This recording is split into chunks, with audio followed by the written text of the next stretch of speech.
or this one. All right.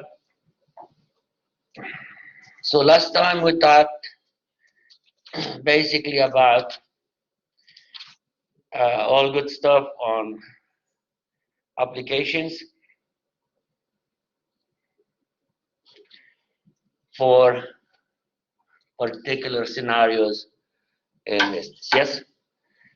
But we talked about simply linear equation. Yes? Today, let's go ahead and start with quadratic equation.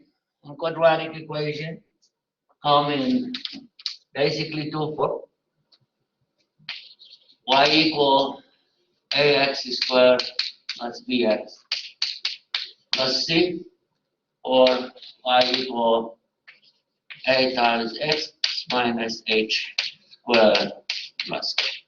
So those are the two forms that we look at in general for quadratic equation when they are simplified. Okay?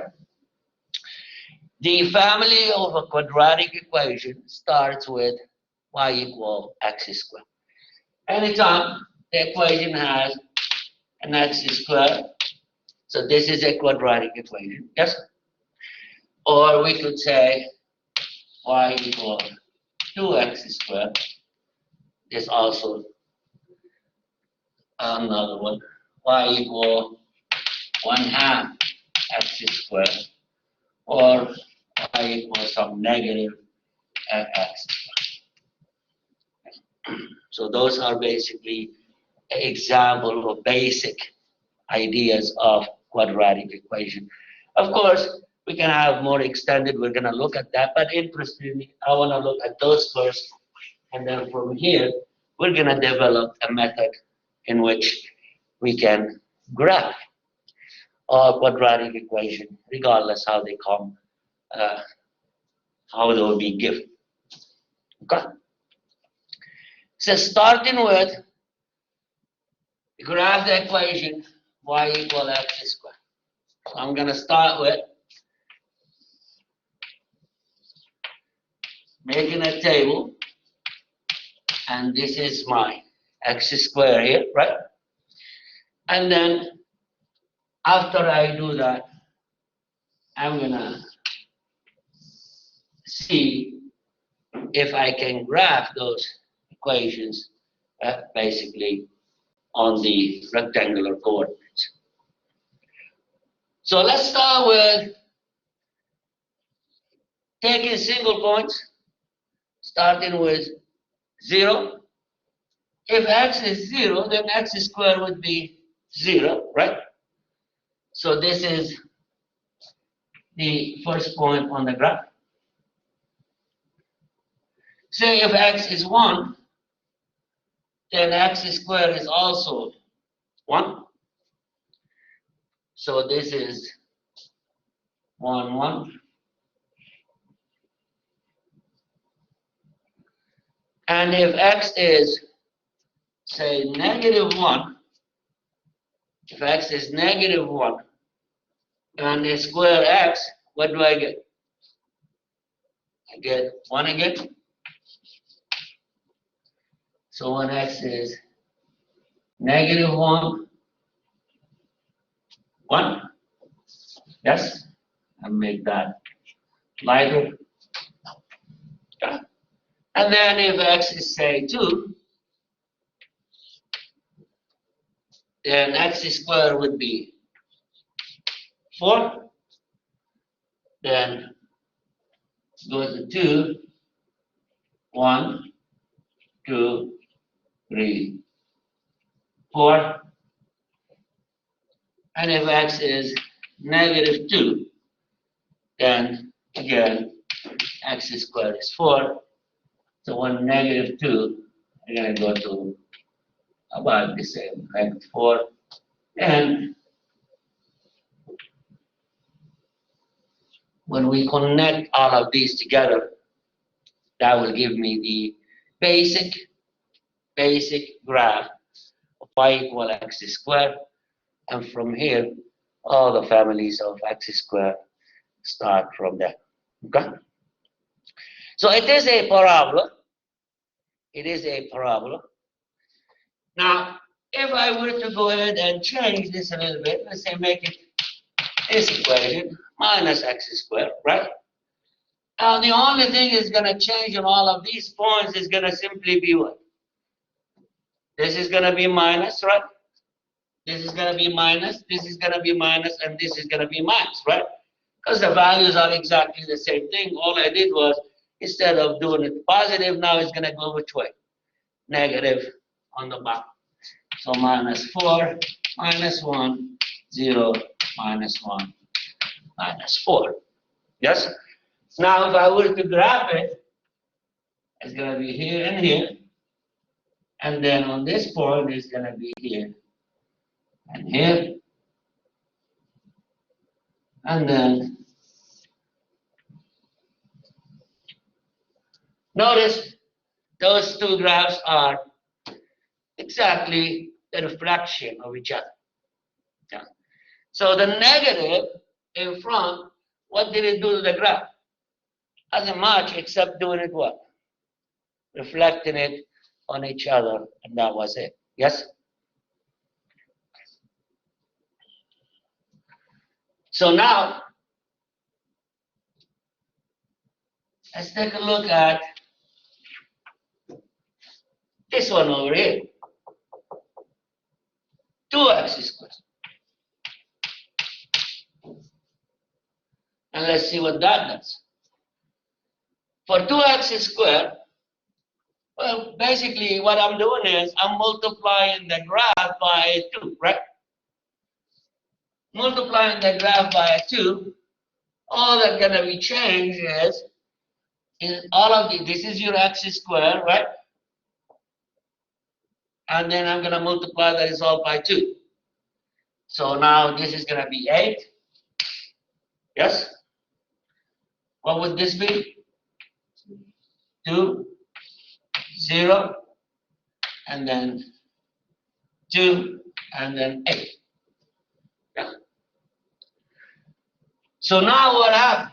Instead of what 1 is being at 1 for x squared, we multiplied it by 2, so it's going to go up over here. We're going to double the distance, yes? And what happened at 4? It's going to become 8, so it's going to go up there. So the graph is still looking the same as x squared, except it is simply what? Narrower, yes?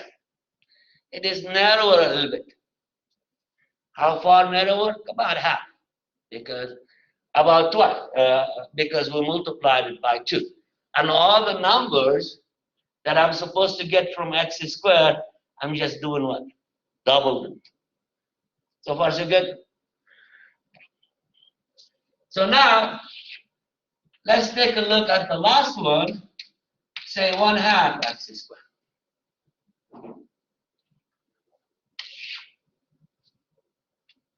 Yes? For 1/2 x squared, what's going to happen? This is your x squared value. And I'm going to multiply that by 1/2. I'm going to be getting what? Half the result.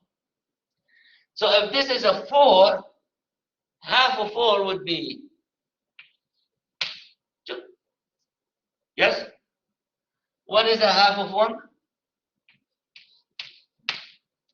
1/2. And then half of 0 is still simply what? 0. And half of 1 is 1/2. And half of 4 is, yeah? Now, if I go to the graph and I compare to the original, this is your original x squared.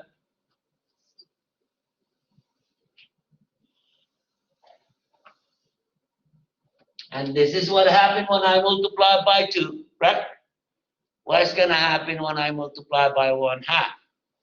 Instead of getting a 1, I'm getting a half on the first one. Yes? So all the values, instead of getting a 4 over here, I'm going to get a 2. And similarly over here, we're going to get a 2. So all the values are simply cut by, all the values of y are cut by half, yes? And therefore the graph is going to be simply what? Wider, yes? Clear? And all of these numbers are your A values. So what happened when the A is negative? The graph went which way? Downward, yes? When the A is positive, it went which way? Upward. When we multiplied by a number bigger than 1, it got narrower, right? When we multiply by a number less than 1, between 0 and 1, or the absolute values between 0 and 1, it got what? Wider. So let me write those rules down and then see what happened after that. So here we go. What are we looking at? Y equal ax squared plus bx plus c, or y equal a times x minus h squared plus k, whichever form we're looking at, yes? And say if a is greater than 0, means positive parabola, therefore opens upward. So we know the parabola is going to go upward, yes? If A is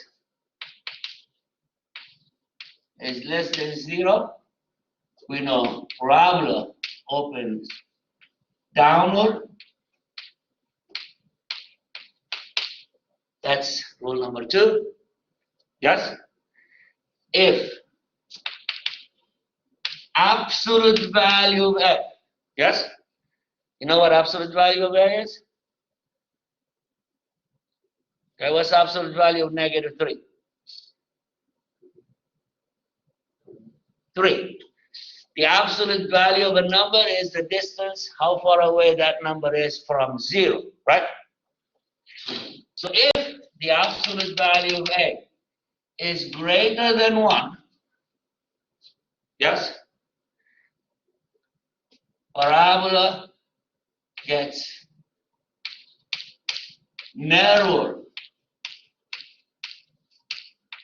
than y equals x squared, okay?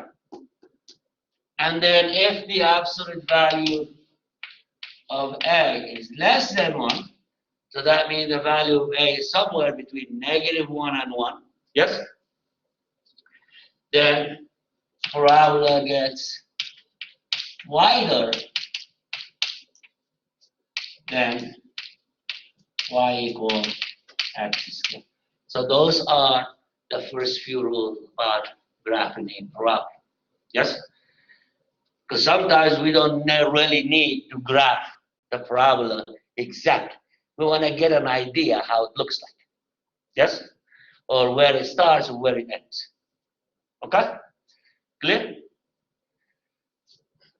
I'm also recording that session.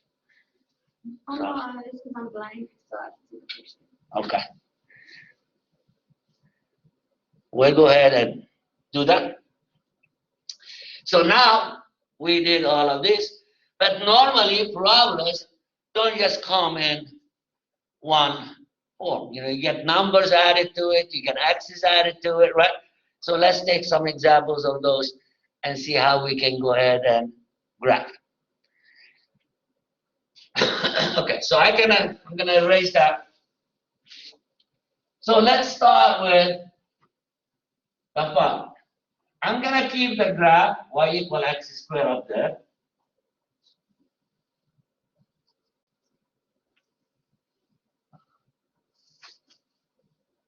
And of course, I'm going to compare to it and see what happens. Let's consider, for instance, y equal x squared minus 2. Now notice, what are we doing? We're subtracting a number from the function itself. Yes? So the function is x squared. I'm subtracting a number from that. So if I go to the x and y values, I go to the x and y values, and I do the same thing I just did a little while ago. This is going to take a point, starting at say 0. If x is 0, then if I substitute 0 for x here, I get a 0. 0 minus 2, the y value is negative 2. So firstly, now if I say x is 1, if I say x is 1, and I substitute over here for 1, 1 squared is 1, take away 2 is negative. And if x is negative 1, when I square it, I get a 1. 1 minus 2 is negative 1. Yes? Let's see what happened with us so far. First, the point was there. Yes? But then when I subtracted 2, what happened? At 0, it became what? Negative 2 instead.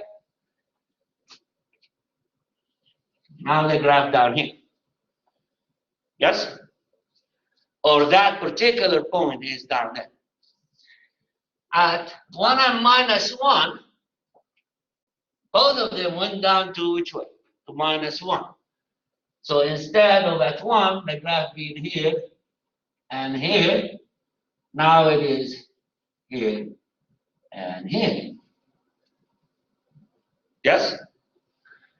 Now, if I go to 2 and minus 2, if I take a minus 2, I square it, I get 4, right? 4 take away 2 is 2.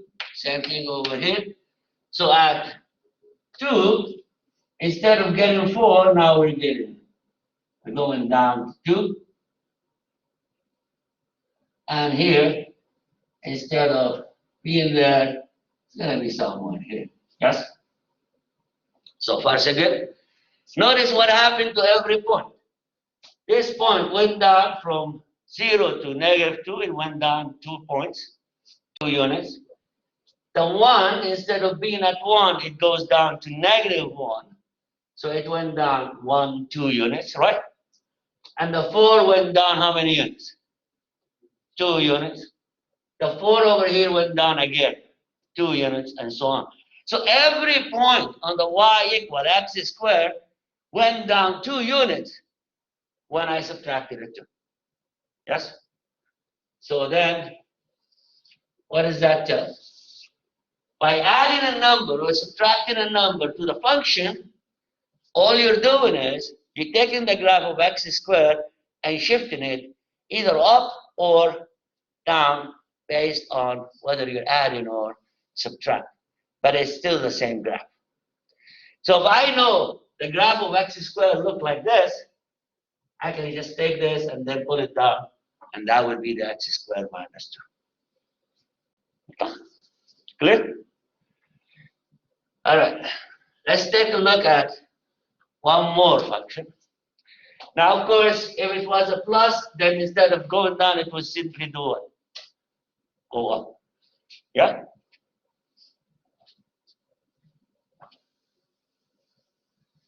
So let's take one more. Let's say y equal x minus 2 squared. Now notice, now the minus 2 is where?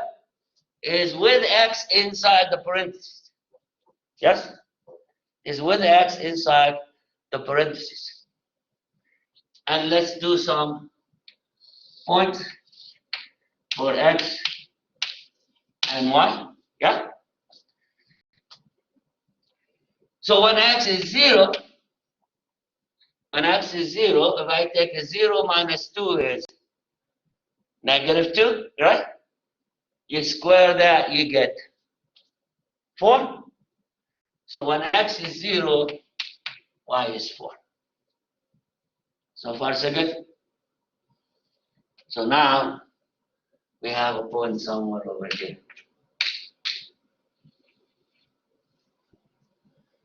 Okay. So let's graph it all together to see what happens. When x is 1, then we have negative 1, we square it, you get a 1. So at 1, when x is 0, we get a 4. When x is 1, we get a 1.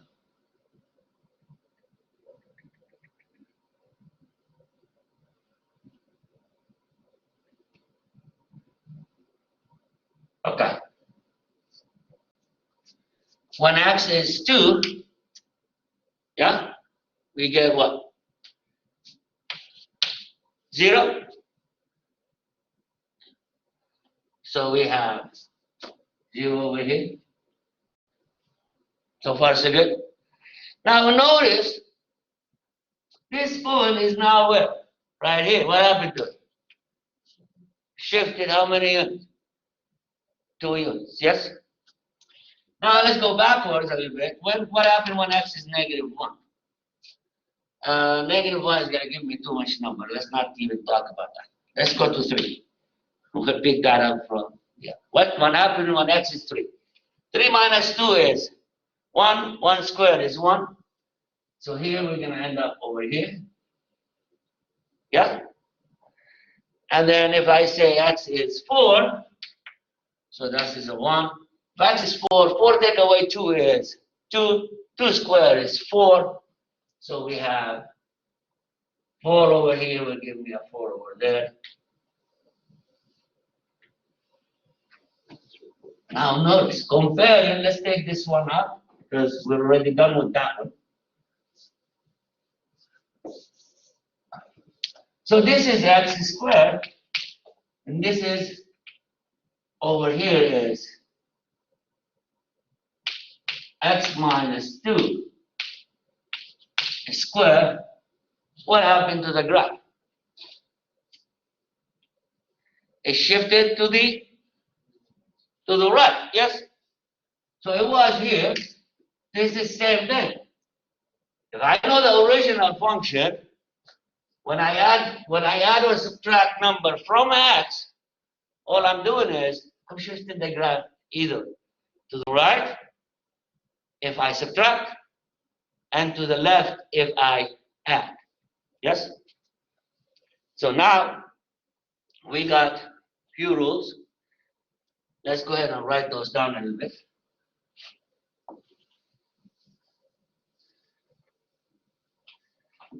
So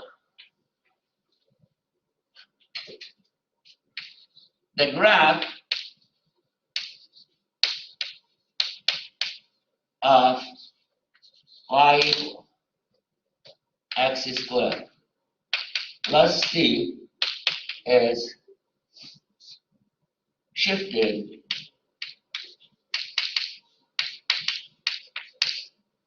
c units on the y-axis. Okay? What do I mean by that? So whatever c is, if c is positive, that means it's shifted 2 units upward. Yes? If c is negative, it's shifted c units which way? Down. Yes? The graph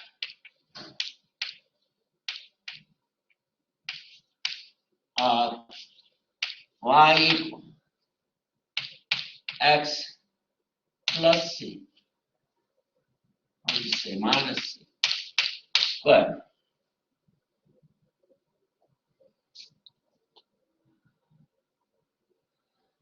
is shifted c units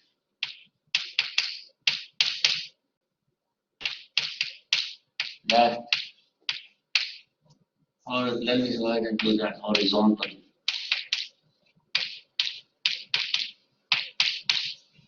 and this would have to be vertical. Yes. So now, depending whether the C is, now remember, this is what? Minus, yes? So always you shift in the opposite direction of what you have here. So if you have a -2, you're shifting to the right. If you have a +2, you're shifting to the, yes? So those are the rules for the graph. Now, suppose we have a particular graph. Now let's say we have graph like this. Say y equal -2 times x minus 1 squared minus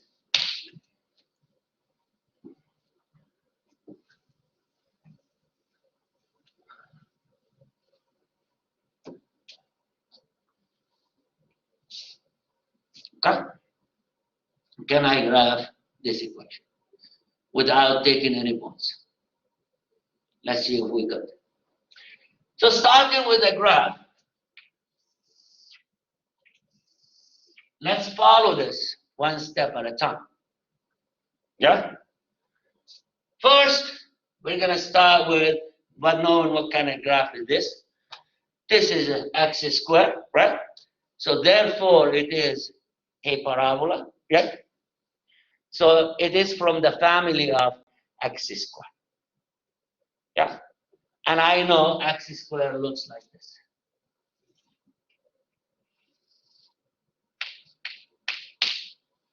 So far, so good. So this is going to look somehow similar to that. Now, because of the fact we have a -1 in there, right? The -1 says you take the x squared function and you do what to it? You shift it to the right 1 unit, yes? So let's shift this graph over here 1 unit. So that's 1 unit. So now this is x minus 1 squared. So once again, now, well, that takes care of that, yeah? The 2 over the absolute value of 2, of -2 is 2, right? Based on what we said. So this graph is a little bit narrower than the original, yes? So if I take this is the original, all I need to do is make that graph, say, narrow, right? So that would be 2 times x minus 1 squared. Now where are we? We're here. Yes? And then what? What does the minus do? Flips it. So let's flip that graph.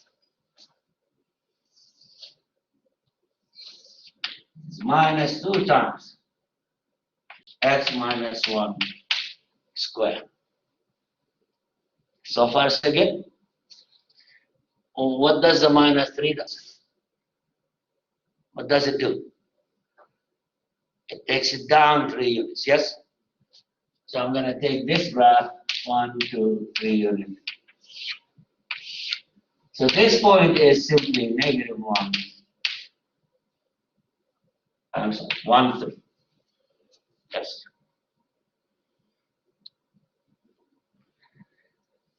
So that point is called vertex. And that is either the highest point on the graph or the lowest point on the graph. Yes? Say, for instance,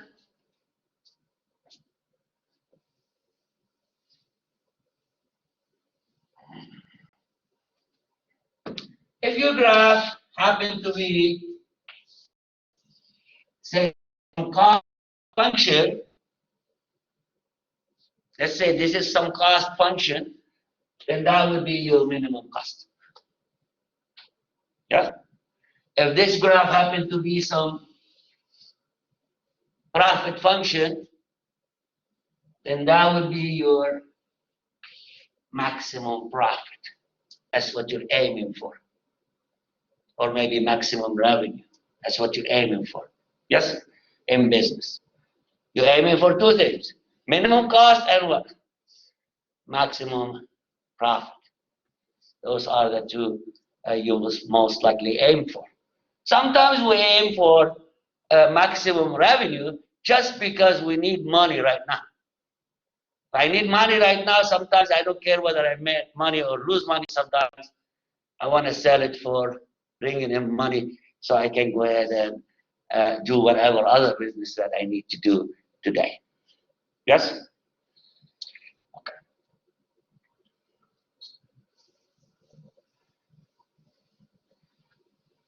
So now from this, the vertex we just looked at is 1, -3.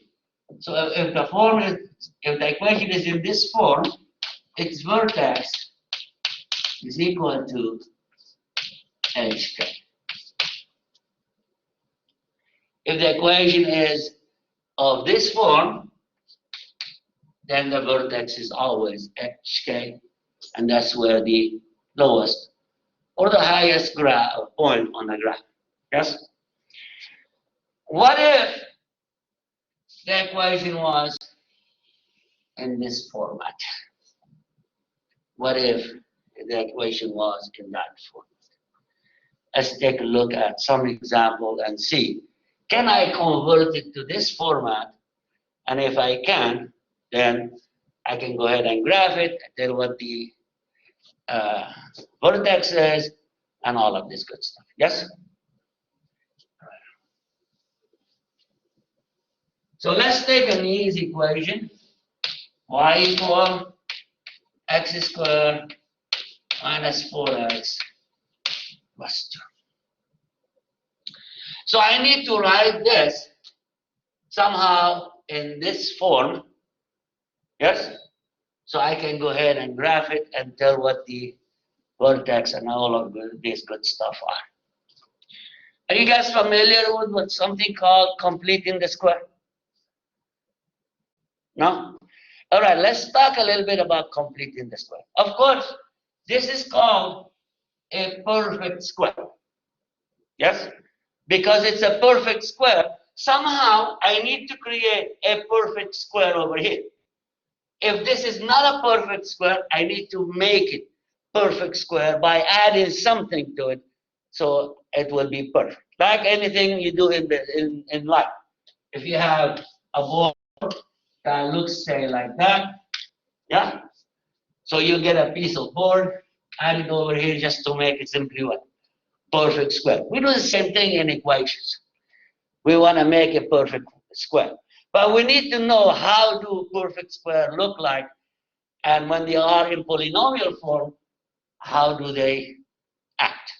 Okay? Let's take some example of perfect square and work them out. Say, for example, I'm going to take this. This is called a binomial.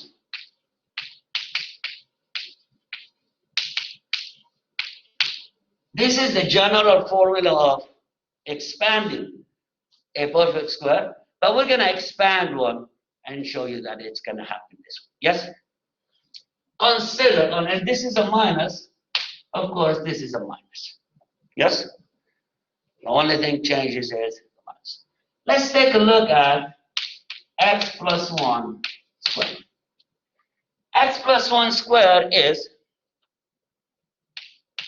x plus 1 times x plus 1. Yeah? And if I expand that, going to be multiplying the x's, give me x squared. Multiply the x times 1 gives me x. 1 times x is x. 1 times 1 is 1. So far, so good?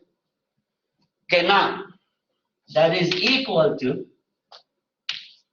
x squared plus, if I add those, I get 2x plus 1. Yes? Now notice, a binomial square is actually a trinomial. What does it have? It has an x squared, and it also has what? X. Yeah? And some number. Clear? Now, let's take a look. So notice again, a plus b squared is the first term squared, which is in this case the x, which is the x, right? Plus 2 times the first term times the second term. And if I take 2 multiplied by x, I get 2x. And then I multiply it by 1, I still get 2x. And the second one, the b squared is the second term square. So therefore, it is the 1 square. So that's going to be plus 1. Okay? So now, I really don't have to go through all of these every time. I'm just going to write them down and use the formula to write the answers. So let's take a look at another square, say x plus 2 squared. So it'll be x squared plus 4x plus 4. Yes? So x squared is the first term. 2 times this term times this term will give me the 4x. And then the 2 square will give me a 4. How about x plus 3? The x squared plus 6x plus 9. Yeah? How about x plus 4 is equal to x squared plus 8x plus 60. Yes? So far so good? Now, this term over here always twice as much as this one. Yeah? When we're talking about x. Notice, nothing with the x. No 1x, no 2x, no 3x, no. Just simply what? X. So this always as that, right? Twice as that. This is twice like this. This is twice this one. This is twice that. Yes? And what is this? 16 is this term squared. Yeah? 9 is the 3 squared. 4 is the 2 squared. Now, if these are minuses, then the only thing would change is you will have a minus here, minus here, minus here, minus here. Yeah? So now, if I give you, for example, x squared plus 12x, and I said I'm still missing one number for this to be perfect square, what would that number be? How do I determine that? Well, we're just going to take whatever this number is, right? Divide that by 2. Okay, so 12 divided by 2 is 6. And I square the result. What's 6 squared? So now this is a perfect square. What is it? X plus 6 squared. Yeah? So say I'm giving you x squared minus, say 9x, and I said I'm missing a number for this to be a perfect square. What is that number?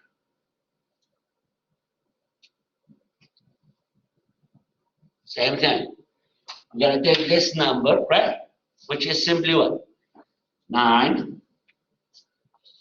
And I'm going to divide that by what? By 2. And I'm going to square the result. So if I square that, that's going to be 81 over 4.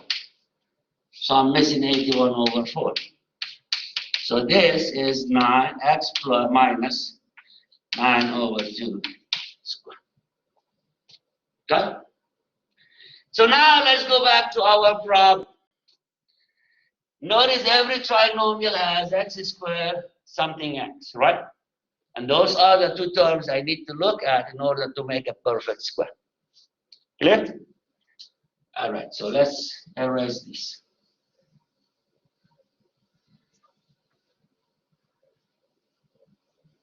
So now, these are the two terms. Now don't worry about that for now.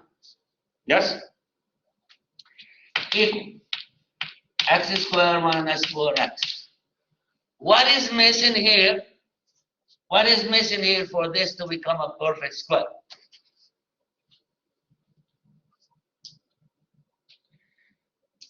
Somebody give me a number.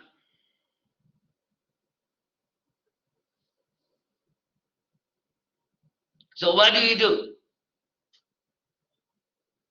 Huh? You're going to take this number, right? What are you going to do with it? What are you going to do with that number? Divide by 2. Let's divide 4 by 2. What do you get? 2. And then what do you do with the result? Square. When I square it 2, what do I get? 4. So I need a 4 for this to become a perfect square. Yes? But this equation and that equation are not exactly the same, right? What did I do to this equation? I added 4, right? So I'm going to subtract the 4. So now I didn't add anything. Correct? And I still have the 2. Now this one and that one are exactly what? Same, right? Because plus 4 minus 4 is simply what? These are gone, and what's left? X squared minus 4x plus 2. So now what do I know about this? This is x minus 2 squared. Yeah? Minus 4 plus 2 is minus 2. So this is a parabola with a vertex 2 minus 2. A is positive, opens upward, yes? And it will look like that. So I'll go to 1, 2, 1, 2. So vertex equal 2 minus. Yes?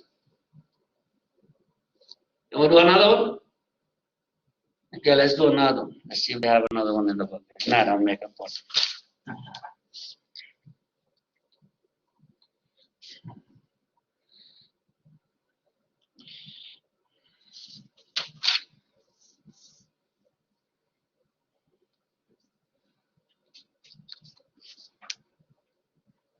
Okay, let's make up one.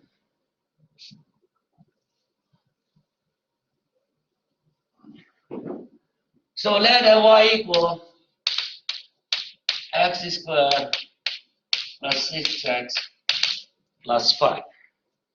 It says find the vertex that route. Yeah? Well, to find the vertex, the easiest way to do is, I'm just going to write it like this. Yes or not? So these are the two numbers I'm interested in, right? So that's equal x squared plus 6x. First, I want to complete the square and add the rest of it. Yes? What do I need to complete the square?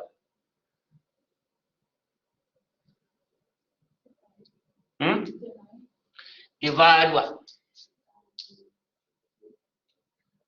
What number do I divide? We're going to divide 6 by 2, right? And then do what with it? Okay, let's go ahead and do that. In your mind, divide 6 by 2 and square it and tell me what you get. 9. So that means I need to add what? 9. Yes? But I added 9, now I have to offset it. What do I do? Subtract. So I'm going to subtract 9. Yes? And I'm going to bring the 5 down. So far, so good? So now I know this is simply what? Perfect square, right? X Now, what the perfect square of what? What was the number you squared you get 9? 3. So it's x, and it's a plus, right? Plus 3 squared.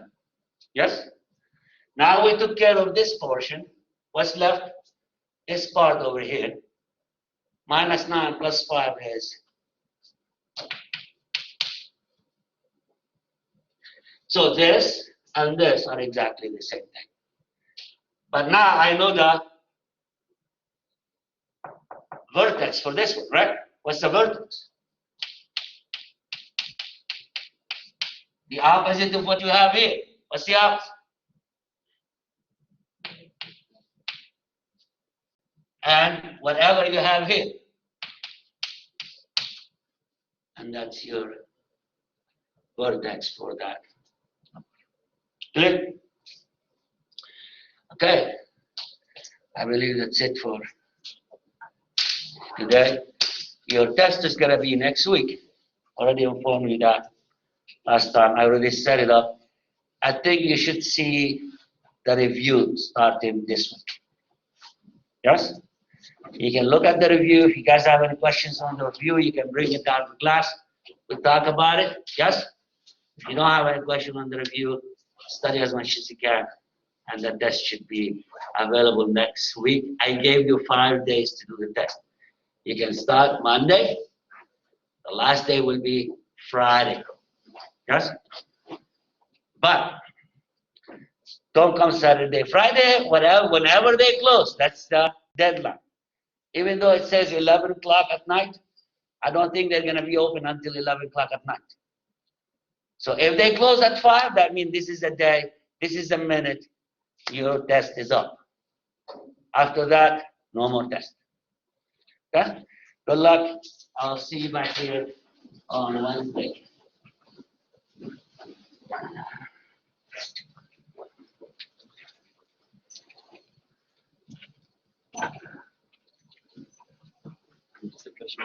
Yes. How exactly